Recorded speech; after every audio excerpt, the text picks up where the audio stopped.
Welcome to the Brookline.News podcast. I'm Sam Mintz, the editor of Brookline.News. We're an online, nonprofit local news outlet covering the town of Brookline. And I'm here with Jessica Smyser, who's the executive director of Brookline Interactive Group. And we're here to talk about the news.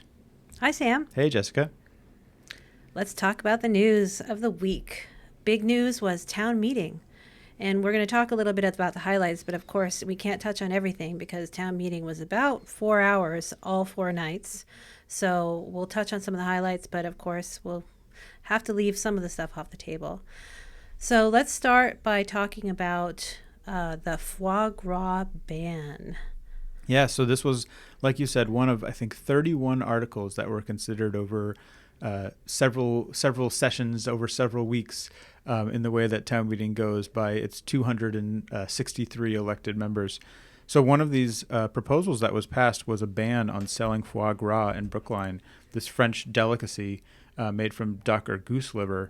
And the idea behind this proposal was that basically it's cruel to the ducks and geese the way that they make foie gras. It's force feeding them, and so this was an anti-animal cruelty measure. There's a lot of debate about this and a lot of criticism because of sort of the effects that people said it would have on the business community in Brookline. There are several businesses which do sell foie gras now, and so will have to make changes, but it did ultimately pass.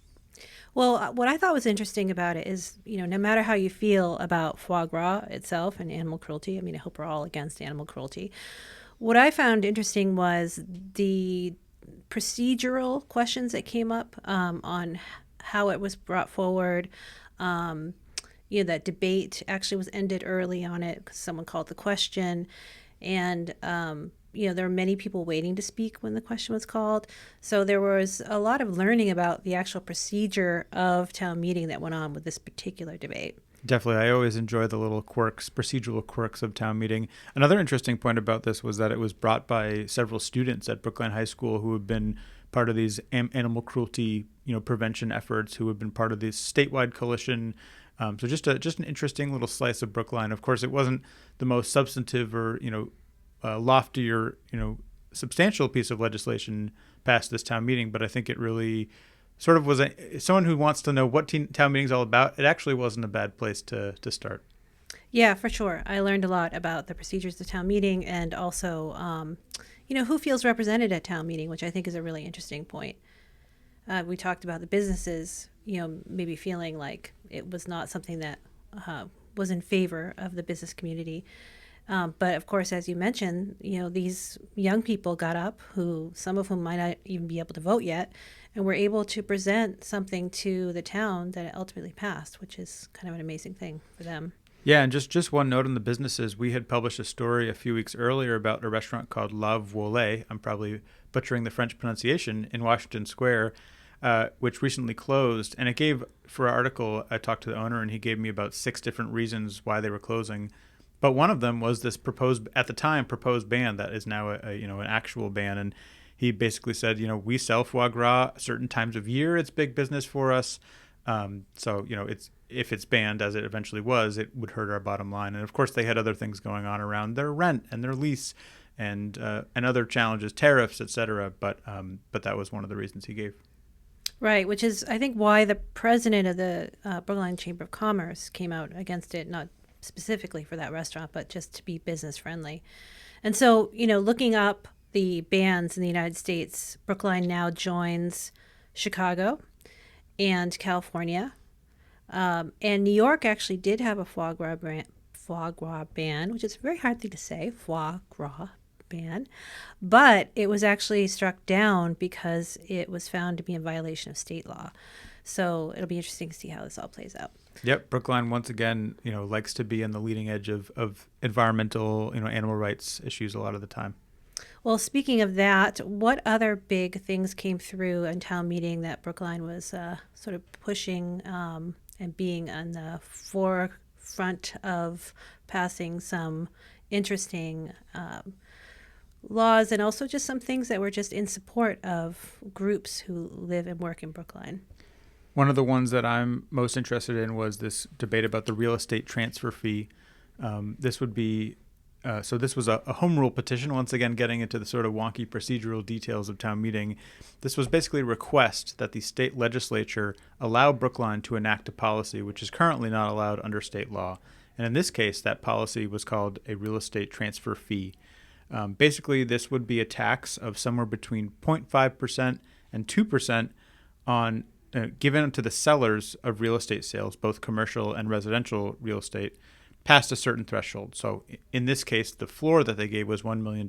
So sales above $1 million would face this tax potentially in the future if a bunch of other stuff happens. And then the funds from this would go to the town's operating budget as well as its affordable housing trust fund. And I found this interesting because this is really a statewide debate about whether this is a good policy. The governor supports it. Some of the legislature supports it, but there's been a lot of back and forth over the years in politics, frankly, around whether it gets passed in the legislature. And so here's Brookline saying, hey, we would like to, town meeting at least, maybe not the whole town, saying we would like to support this policy and enact it ourselves.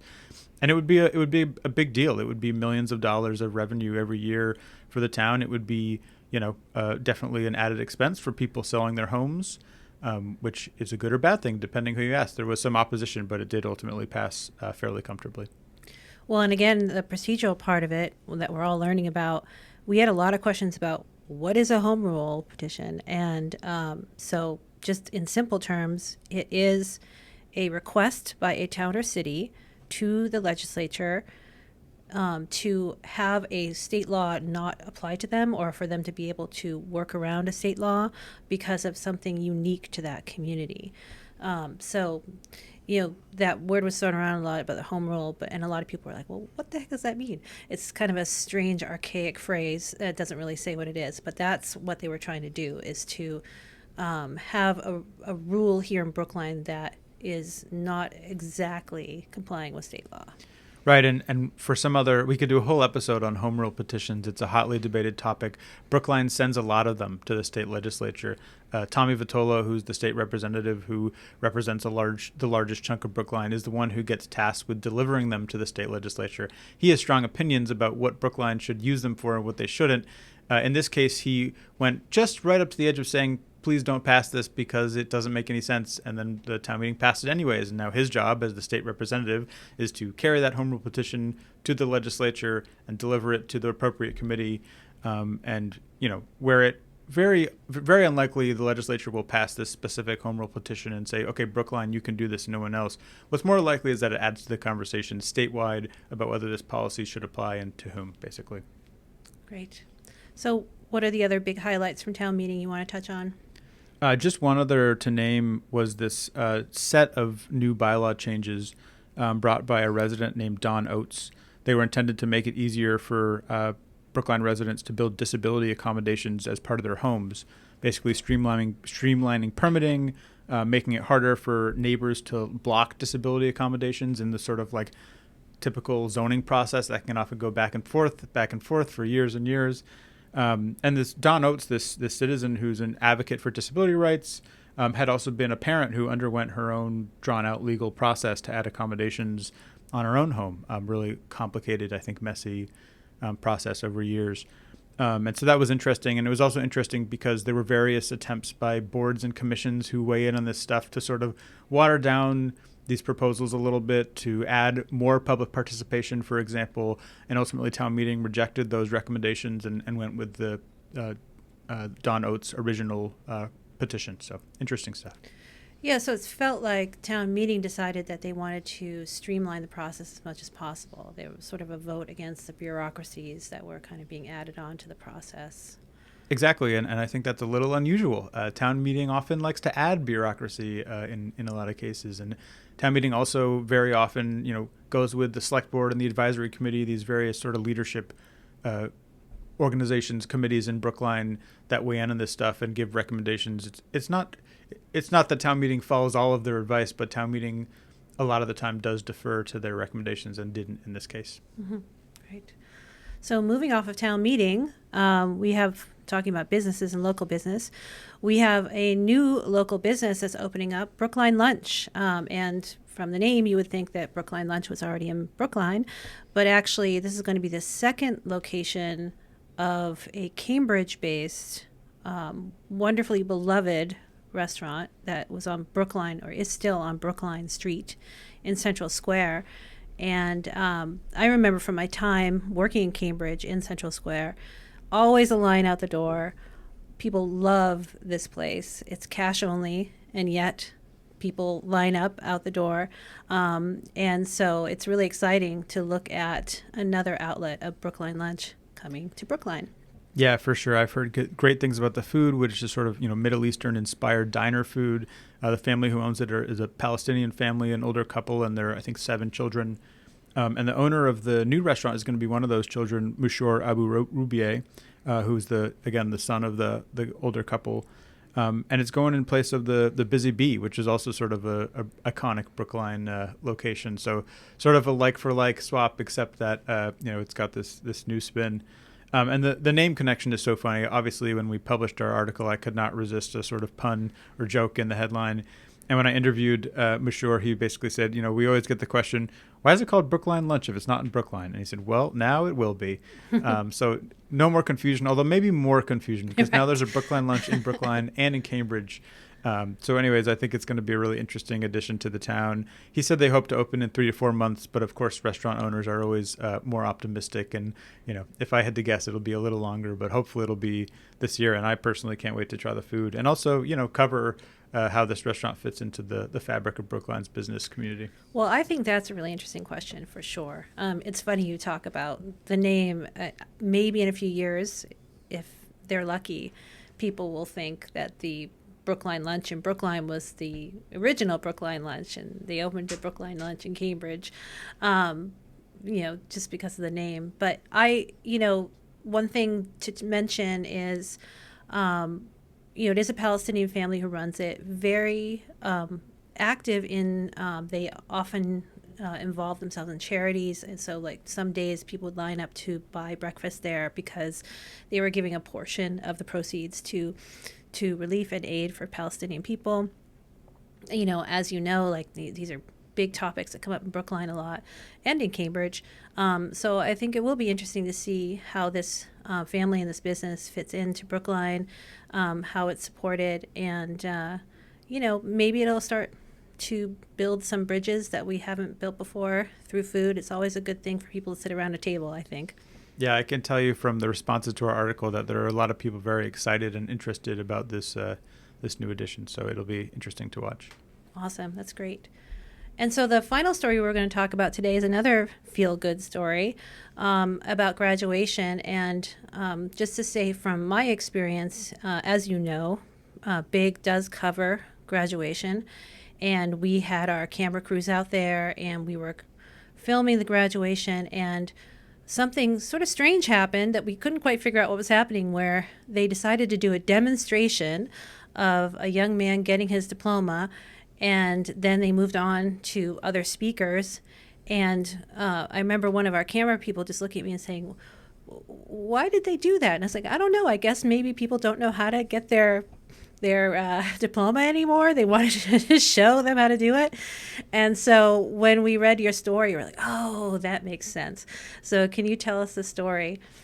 Yeah, I love this story. So it's by a great reporter for us named Greg Levinsky. Just give him a shout out. That young man who got his diploma early for mysterious reasons was Altimo Ashkenazi. The reason that he was getting his diploma is because just a few hours later, he had to take a bus across the state to Fitchburg State University to run in the state championship track for the mile, which is his best event. And he won. He won the state championship in a time of 4 minutes and 8 seconds, which for anyone who's ever tried to run a mile in, 7 or 8 minutes is a little bit mind-blowing and upsetting in the best way possible. And it was a whirlwind day for him, dashing, walking across the stage, jogging to the locker room, getting on a bus, 90 minutes to Fitchburg, only had, I think, less than an hour to prepare for this, biggest race of his life so far. And then he won in really blazing time.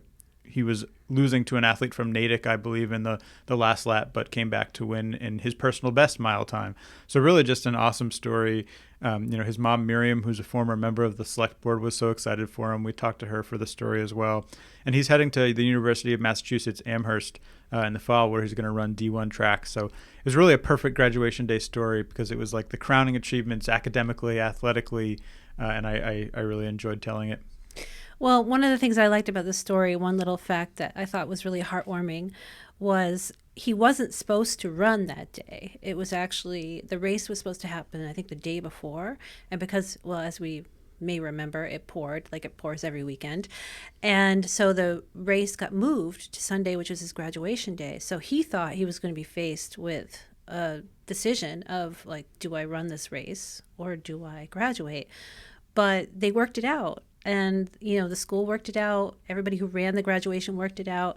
And they made it happen for him that he could walk across that stage in front of everybody, which I just think is really sweet and a real tribute to the community there that they made that happen. Yeah, absolutely. It's a great Brookline High School story. Awesome. Well, thanks, Sam. Yeah, thank you. And just as a reminder, for anyone who wants to read more, check out our website, which is www.Brookline.News. You can subscribe to our newsletter, which goes out once a week, and we'll see you next time.